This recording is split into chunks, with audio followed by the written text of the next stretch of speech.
Hi everyone, this is Diana de la Rosa. I'm the Student Organization Account Specialist for Associated Students. This is a quick tutorial about how to use Adobe Sign to sign your banking application online. I recommend that the person who is starting the application fill it out completely and include all the other signers' names and contact information as well. This will make it easy for the other people to receive the email, sign, and then send it on to the next person. The most important thing to remember is when signing that you are not allowed to type your signature. You must draw it. So let's get started. What you're seeing on the screen here is the main page of the AS website. This is where you're going to find the banking application form. The quickest way to find it is to click on the search icon and type in bank application. This will take you to a page where you will find the link to the AS bank application. So if you click on the first topic here, it's going to take you over to the page where the application is found. As this is where all the student organization banking forms are found. So if you click on the first one, student organization application and agreement form, your form will come up. And this is what you'll see. It's on the right-hand side, you'll notice it says fill and sign in Acrobat. If your computer does not bring up that option, what you're going to have to do is click here where it says print. Save it as a PDF somewhere on your computer. And then go into that file and pull it up. And when you do, it's going to look like this.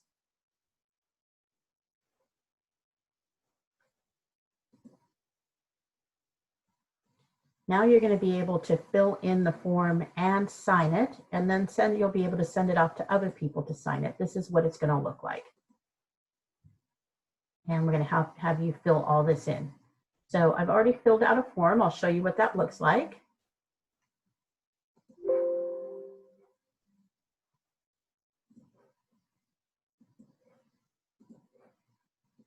Okay. There we go. So we've got the form all filled in. You see at the top of the screen, it's asking you, are you establishing a new account or are you renewing your account? Modify is rarely used. Occasionally, there'll be changes in the middle of a year or semester to the signers on the account. That's when you'll use modify. We first have you start out by putting the name of your organization, the academic year, and then we ask you a couple of questions. Is your organization nationally affiliated? Yes or no? If they are, please put in their federal ID number. If you don't have that, all right, just click yes. Do you have a bank account outside of AS? I said no. If you do have another bank account outside of AS, then you cannot have an account with AS. You cannot have both off campus and on campus. Please contact me at mddelarosa@sdsu.edu and we'll talk about the details on that. But if you say no, then you can proceed. Next, we're going to have you enter the names and contact information for the president, treasurer, and advisor of your organization. You see I've filled in the president and treasurer's information. Normally you'd have the advisor's information here, but we're just going to do 2 names today. If you have an alternate advisor who is a student life and leadership employee, then you would put their name here. They are the only ones authorized to be alternate advisors for any organization. So please don't put any other name there than one of the student life and leadership advisors. In the next section, this is where we're going to have you sign, and I'll show you exactly how that's going to work as we go forward. We're going to have the president, treasurer, and advisor sign off here. There's a second page to this form that is all of the information related to the details of banking with AS. And at the bottom of that form, we're also going to ask you to sign and agree to the terms of banking with AS. Please take a few minutes to read over those terms before you sign. The organization president, treasurer, and advisor will have to sign on the second page as well. Now you can see that I've already filled this out, but I'm going to need to sign it first before I send it off to the other 2 people.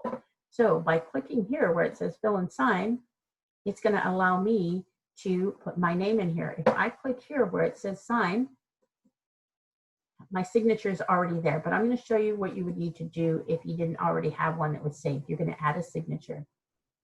And then on your screen, you'll see type, draw, or image. We're asking you to please not type your name. We're going to have you draw your name in there. You can either use your mouse, or if you have a touch screen, you can use your finger. I have a touch screen, so I'm going to go ahead and do that.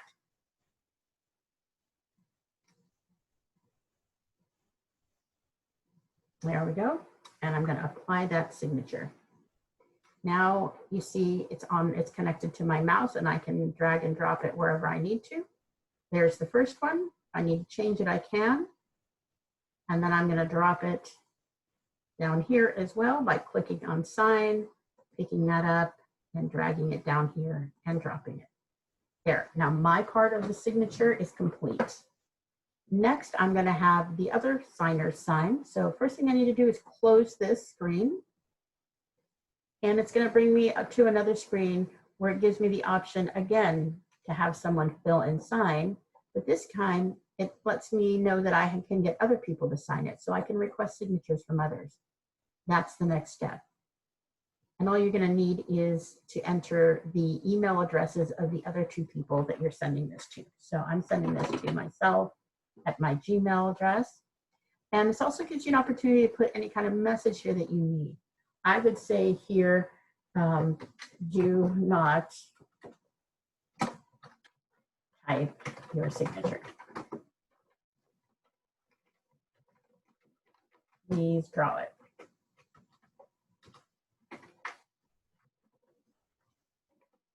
There we go. And I'm going to specify who we're going to send this message to so that they can sign.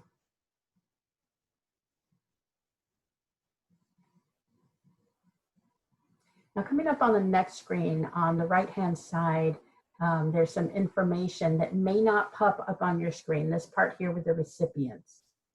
You may not see this when your screen comes up. So if it does not, if you look just below this sign down here, this where you click to send, there's going to be something here that says advanced fields. Click on the advanced fields and then this will pop up. So what we're going to do is a signature field. We're going to indicate where we want this person. If you have a drop down here, you're going to select the people you want to sign and what their email addresses are. We want the treasurer, Diana, to sign.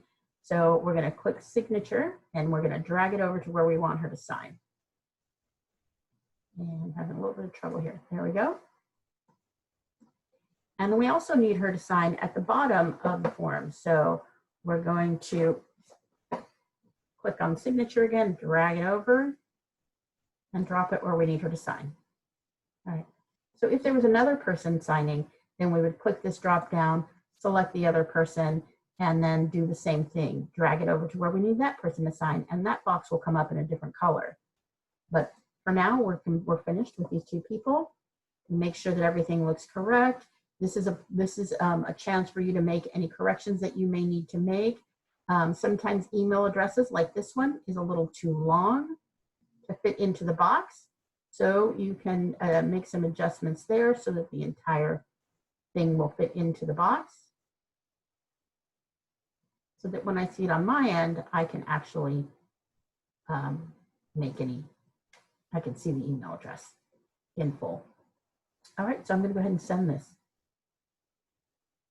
When you send this off, you're going to see a message that says, okay, it's been successfully sent, and you'll receive an email in your email box letting you know that. You don't need to save that. Okay. Close this out. And we're going to go to another screen where I can show you what it's going to look like on the other end.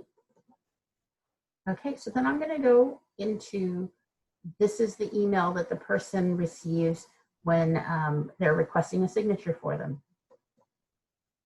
So I'm going to click there. It says it's requesting my signature.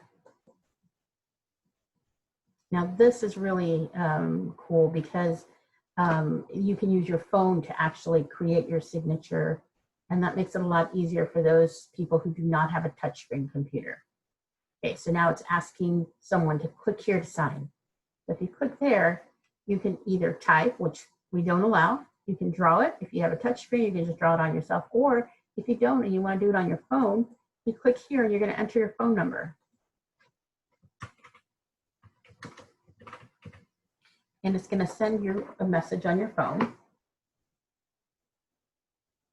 And it's really simple. I just got it on my phone, and I'm going to click on this shortcut. It's sending me to something called Echo Documents, and a screen pops up and it's asking me to sign. So I'm signing. I'm going to draw my signature with my finger. And if it doesn't look good, I can clear it and start again. But if I like it, there it's done. Now see, my signature isn't quite legible, so this is where it asks you to type your name. And this connects it to that signature, so we know whose signature that is. This is the only time you can actually type your name. All right, so we're going to apply that. And see, it just popped up there. Now we're going to scroll down here, and we're going to apply it there as well. And then we're going to click to sign. Great. It says you're all set. I am all set. That is the last of it. All right, and now I'm going to show you what happens on the other end. The person who receives it, once everything is complete, you'll receive this notification with the form. You're going to save this as a PDF. Now it's got everyone's signatures. No, it doesn't. It's the wrong one. Here we go. This is the one with all of the signatures on it. You're going to take this and save it as a PDF and then email it to me.